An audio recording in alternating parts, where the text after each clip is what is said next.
একটা জীবনের গল্প বলি, আপনারা শুনবেন, বিচার করবেন আর আমাকে কমেন্ট করে জানাবেন আসলে আমি কি করেছি।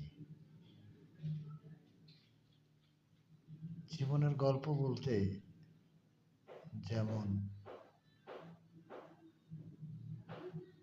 এই 12/9/24 সালের ঘটনা। একটা ছেলে সাইডে কাজ করত, হোটেলে হোটেলে খাইতো, খায়া কাজ করতে পারতো না, খালি পানি খাইতো আর মানে পেরেশানের মতন লাগতো আর কি। আমার সাথে এক মিস্ত্রি ছিল, তার নাম তারা মিয়া। তারা মিয়া বললো যে আসলে ছেলেটা কি দুপুরে খায়নি নাকি এরকম করতেছে, দেখেন তো।